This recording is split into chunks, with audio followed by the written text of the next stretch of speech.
Magisterium tidak dapat sesat. Ini untuk Romo Deso. Saya menonton video Romo Deso yang berjudul "Kalau Pintar Jangan Kebablasan", yang menanggapi pendeta MYM, Pak Deki, dan Romo Daniel Biantoro. Coba kita dengarkan dulu apa yang disampaikan Romo Deso, tapi hanya audio saja karena saya tidak punya waktu untuk mengedit video. Mari kita dengarkan ya. Kebablasannya bagaimana? Yang sedang saya sampaikan itu bukan penafsiran pribadi saya. Yang saya sampaikan itu bukan penafsiran saya atas teks-teks Alkitab. Saya sedang menyampaikan ajaran gereja, ajaran magisterium mengenai identitas Yesus. Jadi saudara-saudari, kalau ada pendeta yang atau Bapak MYM itu menyebut saya eutikus, saya termasuk ajaran sesat dan sebagainya, bagi saya berlebihan, bukan hanya Nah, kemudian di dalam menit yang ke-5.10 ya. Menit yang ke-5.10 dia mengatakan begini. magisterium. Kita tidak bisa hanya merujuk kepada kitab suci. Kita tidak bisa hanya merujuk kepada kitab suci, dia katakan ya. Karena apa? Kalau kita hanya merujuk pada kitab suci tanpa magisterium, maka kita akan menciptakan berbagai macam penafsiran tentang kitab suci itu. Nah, saya kira cukup di situ. Kalau saudara bisa nonton di dalam video Romo Deso yang berjudul "Kalau Pinter Jangan Kebablasan". Tadi saya langsung play di YouTube-nya dia ya. Jadi begini. Romo Deso itu di menit pertama .26 dia mengatakan seperti ini. Yang saya sampaikan bukan penafsiran saya atas teks-teks Alkitab. Saya sedang menyampaikan ajaran gereja, ajaran magisterium mengenai identitas Yesus. Jadi rupanya magisterium ini menurut Romo Deso itu salah satu pilar iman dalam gereja Katolik. Dia mengatakan, saya menyampaikan apa yang gereja Katolik ajarkan tentang Yesus dan itu termuat dalam katekismus ya gereja Katolik. Lalu mulai menit 5.10 dia mengatakan kita tidak bisa hanya merujuk kepada kitab suci. Kita tidak bisa hanya merujuk kepada kitab suci. Karena apa? Kalau kita hanya merujuk kepada kitab suci tanpa magisterium, maka kita akan menciptakan berbagai macam penafsiran tentang kitab suci itu sendiri. Lalu dia melanjutkan dengan memberikan penjelasan yang kira-kira mengatakan bahwa penting untuk mengikuti pandangan orang-orang yang hidup di zaman dulu yang dekat dengan para rasul misalnya. Sehingga tidak terkontaminasi dengan penafsiran zaman sekarang yang dipengaruhi dengan berbagai hal.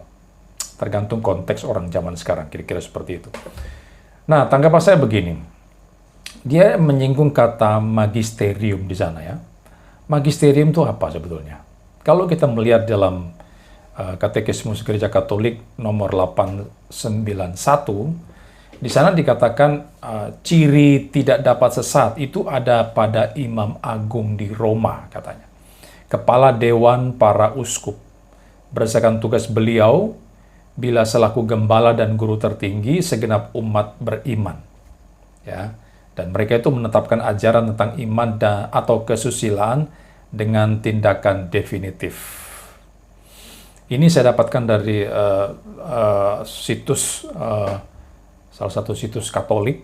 Kemudian dalam Katekismus Gereja Katolik nomor 892 ditekankan bantuan ilahi juga dianugerahkan kepada pengganti-pengganti para rasul yang mengajarkan dalam persekutuan dengan pengganti Petrus dan terutama kepada Uskup Roma, gembala seluruh gereja. Lalu dijelaskan bahwa kesimpulannya adalah apa?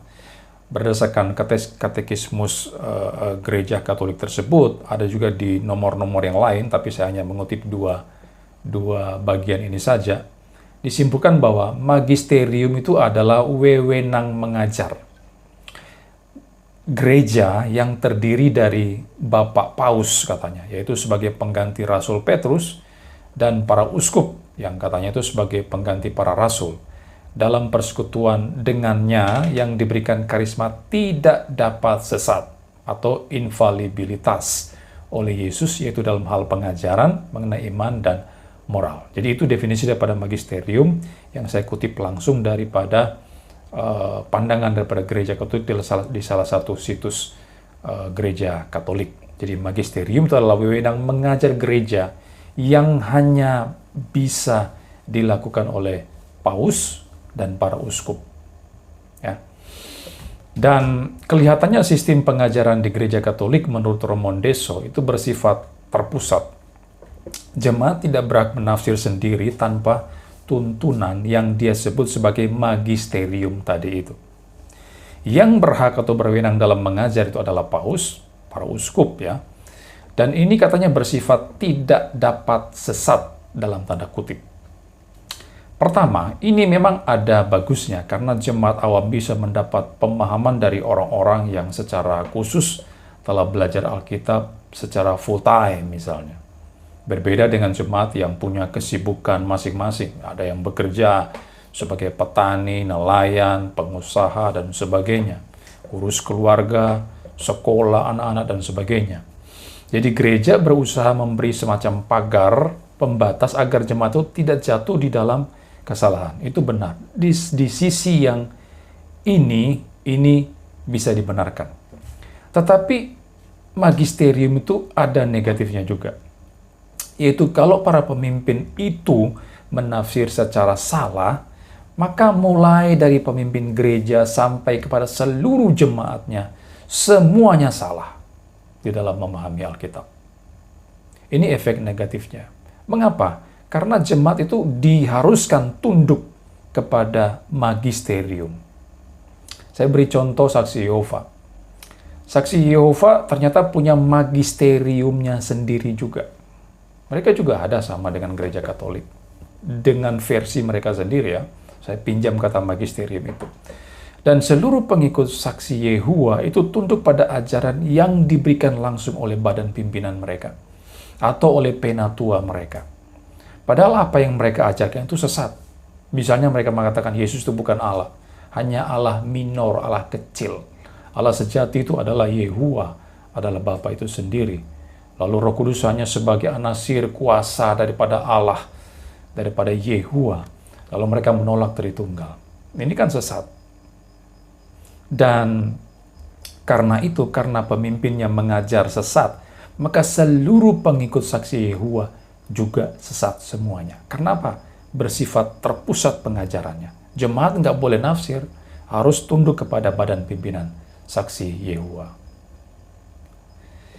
Nah, kemudian misalnya ada ajaran tentang api penyucian atau purgatorium, di mana itu merupakan tempat atau proses manusia itu disucikan. Ya, ini saya mengambil contoh yang kedua.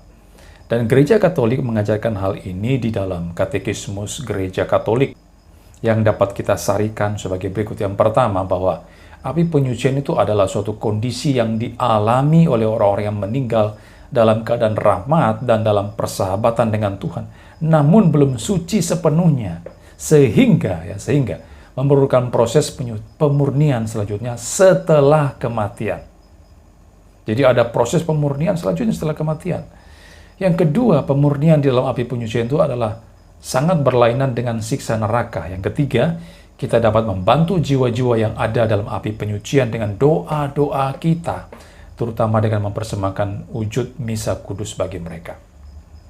Nah, kalau kita mendasari pemahaman kita kepada katekismus atau kepada magisterium, maka itu bisa melawan data Alkitab yang mencatat ya, misalnya bahwa penebusan atau kematian Kristus itu sempurna dan sudah selesai atas semua dosa-dosa kita, atas segala dosa kita. Misalnya di dalam teks Ibrani 10 ayat 14, 1 Yohanes 1 ayat 7 dan 9. Jadi ajaran api penyucian atau purgatorium itu telah mengkerdilkan sebetulnya karya keselamatan Kristus yang sudah dia kerjakan 2000-an tahun yang lalu. Dan ini bahayanya jika kita hanya mendasari pada magisterium. Kenapa? Kalau pimpinan kita salah ngajar, salah menafsir, ya kita juga ikut-ikutan salah.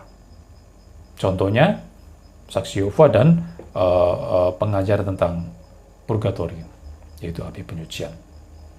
Nah, terkait dengan pandangan Romo Deso tentang siapa yang mati disalib, yang dia katakan Tuhan yang disalib atau firman Allah yang disalib, yang mati, tanpa keterangan tambahan lebih lanjut, misalnya dengan menjelaskan konsep hypostatic union daripada Kristus, kesatuan duinatur daripada Kristus seperti yang saya sudah jelaskan di video yang lalu, maka ini bisa menyesatkan juga.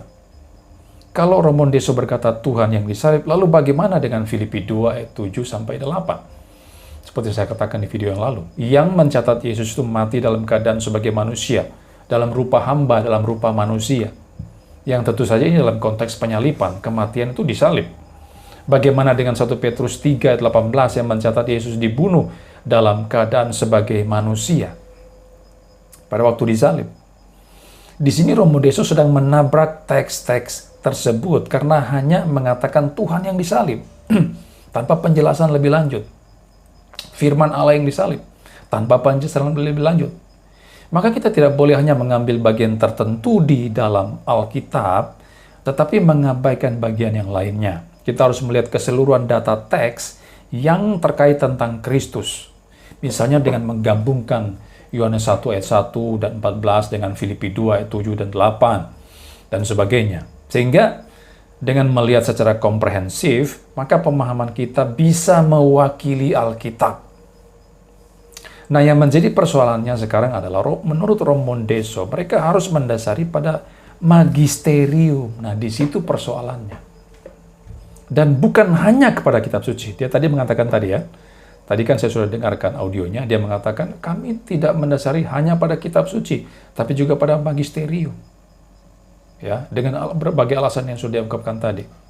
Nah, saya menghormati apa yang menjadi aturan di dalam gereja Katolik misalnya. Saya menghormati aturan itu, tetapi juga bisa memberikan semacam masukan kepada Romo Deso bahwa cara seperti itu bisa berpotensi menyesatkan. Bisa berpotensi menyesatkan. Misalnya kalau memang magisterium mengajarkan bahwa yang mati itu adalah Tuhan, atau yang disalib itu adalah Tuhan, tanpa penjelasan lebih detail lagi. Ya, misalnya kalau magisterium mengajar demikian, misalnya, maka itu sangat menyesatkan. Itu berpotensi menyesatkan. Karena mana bisa sesuatu yang ilahi itu disalib? Mana bisa sesuatu ilahi yang tanpa unsur kemanusiaan itu disalib dan mati? Justru karena Allah tidak bisa mati, maka dia harus menjadi orang untuk menjadi manusia supaya dia bisa mati disalib. Supaya bisa disalib. Tanpa kemanusiaan, Allah itu tidak bisa mengalami yang namanya penyiksaan, dimahkotai duri, di kepala, disalibkan, bahkan mati. Justru dia tidak bisa mati, maka Allah harus mengambil natur tambahan, yaitu natur manusia, di dalam tubuh jasmani fisik, sehingga dia bisa mengalami penyalipan dan bahkan kematian. Maka pernyataan yang mewakili kitab suci adalah yang disalib dan bahkan mati itu adalah pribadi anak Allah atau pribadi Logos di dalam natur manusianya. Saudara bisa nonton penjelasan saya di video sebelumnya. Nah, inilah yang membedakan antara prinsip orang-orang yang berpegang pada sola scriptura atau tota scriptura itu, yang hanya mendasari pada kitab suci, dengan mereka yang beriman kepada kitab suci plus sesuatu. Plus sesuatu itu bisa plus magisterium, bisa plus suara Tuhan secara audible, bisa plus penglihatan-penglihatan, bisa plus nubuatan-nubuatan oleh para nabi-nabi. Orang banyak sekali mengaku sebagai nabi-nabi yang mendapatkan nubuatan katanya dari Tuhan, dan sebagainya. Dan kitab suci plus sesuatu itu sangat berpotensi menyesatkan. Sekali lagi, kitab suci plus sesuatu itu sangat berpotensi untuk menyesatkan. Seperti contoh-contoh sudah saya berikan tadi itu. Tetapi dengan mendasari langsung kepada sola scriptura, dengan tentunya menerapkan prinsip-prinsip hermeneutika yang benar, saya kira kita bisa meminimalisir untuk tergelincir kepada kesesatan. Berpegang pada magisterium itu boleh saja, boleh. asal itu sesuai dengan maksud teks suci. Asal itu sesuai dengan maksud teks suci. Tetapi saudara, siapapun Anda berhak menafsir kitab suci, walau Anda itu bukan pendeta, bukan paus, bukan uskup, bukan romo, dan sebagainya. Asal Anda belajar secara bertanggung jawab, ya. Bukan sembarang nafsir ya, secara sembrono yang tidak kontekstual, tidak historikal, dan sebagainya.